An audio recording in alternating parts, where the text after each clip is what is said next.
Assalamualaikum warahmatullahi wabarakatuh. Perkenalkan, nama saya Sudaryanto dari Sekolah Tinggi Ekonomi Manajemen Bisnis Indonesia yang bertempat di Kelapa II, Depok.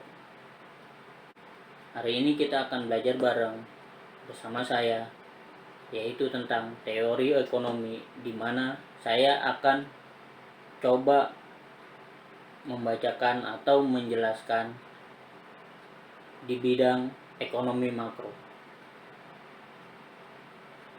Pengertian ekonomi makro adalah cabang ilmu ekonomi yang khusus mempelajari cara kerja atau mekanisme perekonomian sebagai suatu keseluruhan yang berkaitan dengan efisien penggunaan faktor produksi yang tersedia agar tercipta kemakmuran masyarakat yang maksimal. Ekonomi ini juga bisa menganalisis tentang produsen secara keseluruhan serta konsumen dalam pengalokasian pendapat dalam membeli barang atau jasa. Berikut adalah pengertian ekonomi makro di Indonesia. Jika dikaitkan dengan ekonomi di Indonesia, ekonomi makro Indonesia merupakan suatu sistem yang menganalisis tentang perubahan ekonomi di Indonesia yang dapat memengaruhi pasar, perusahaan, dan masyarakat. Dengan kata lain, ekonomi jenis ini menjelaskan tentang sistem analisis yang menganalisis bentuk terjadinya perubahan kondisi ekonomi Indonesia demi tercapainya hasil analisa terbaik. Tujuan dari ekonomi makro Indonesia yaitu 1. Meningkatkan pendapatan nasional, membuka kesempatan lapangan kerja, meningkatkan kapasitas produksi nasional, mengendalikan inflasi, menjaga kestabilan ekonomi, menyeimbang neraca pembayaran luar negeri. Tujuan ekonomi makro Indonesia dibagi menjadi 6, yaitu 1. Meningkatkan pendapatan nasional. Apa sih meningkatkan pendapatan nasional? Salah satunya tujuan ekonomi makro di Indonesia adalah untuk meningkatkan pendapatan nasional di Indonesia. Dengan mengetahui pendapatan nasional di Indonesia, pertumbuhan ekonomi negara ini bisa terukur dengan baik. Selain itu, kebijakan-kebijakan ekonomi yang efektif dan efisien dapat meningkatkan pendapatan nasional Indonesia secara signifikan. 2. Membuka kesempatan lapangan pekerjaan, yaitu dengan tujuan lain, perekonomian makro di Indonesia adalah kesempatan untuk membuka lapangan pekerjaan dengan adanya peningkatan peluang dan mendapatkan kesempatan kerja. Peningkatan kapasitas produksi secara nasional dapat meningkat. Kebijakan makro juga bisa diterapkan di Indonesia agar dapat mengajak para investor untuk menanamkan modal atau berinvestasi sehingga terciptanya lapangan pekerjaan.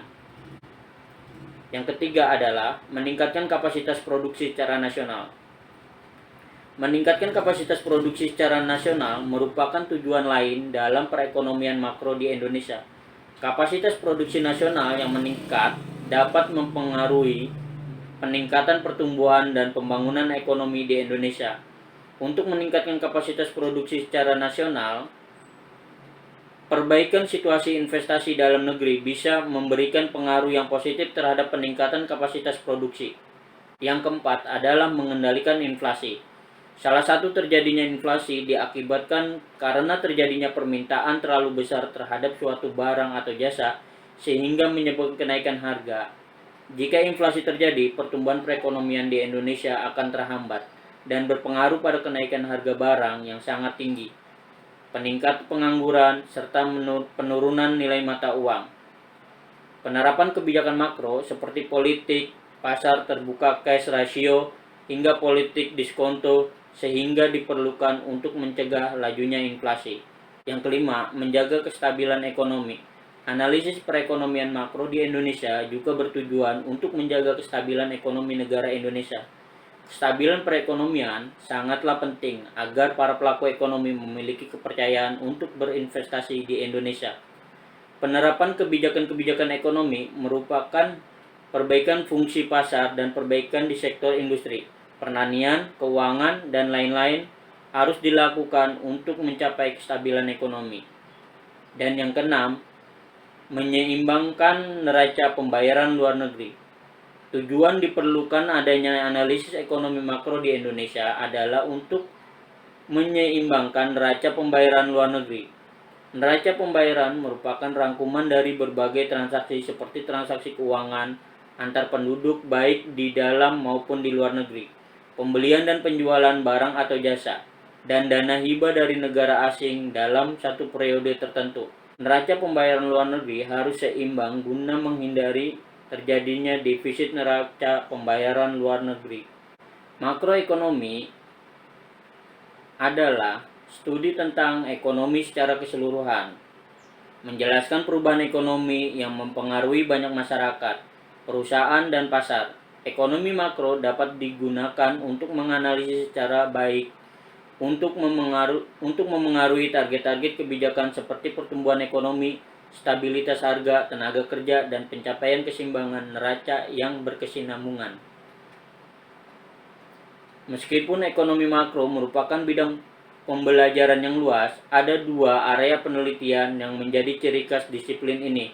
Dan untuk mempelajari sebab dan akibat dari fluktuasi penerimaan negara jangka pendek atau siklus bisnis, dan kegiatan untuk mempelajari faktor penentu dari pertumbuhan ekonomi jangka panjang, peningkatan pendapatan nasional, modal makroekonomi yang ada, dan prediksi-prediksi yang ada jamak digunakan oleh pemerintah dan korporasi besar untuk membantu pengembangan dan evaluasi kebijakan ekonomi dan strategi bisnis.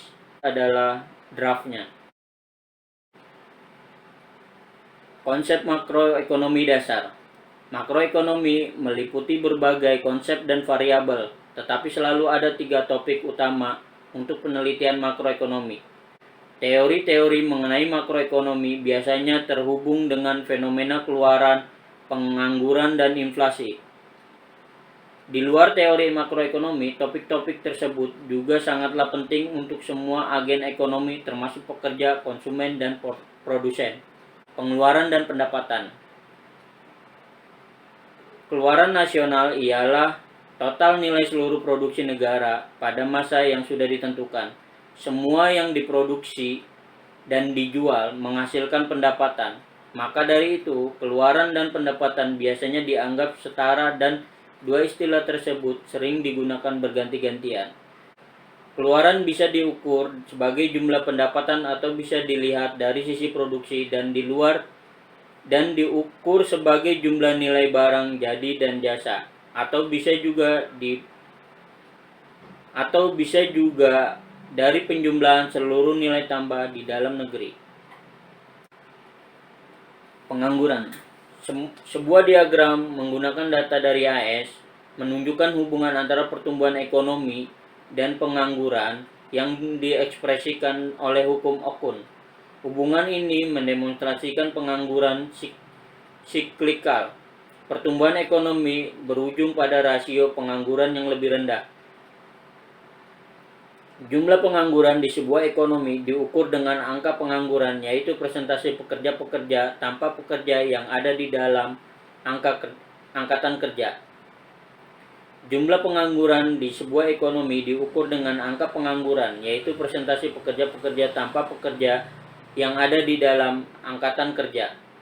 Berikut adalah bagannya. 5. Inflasi. Moving average period.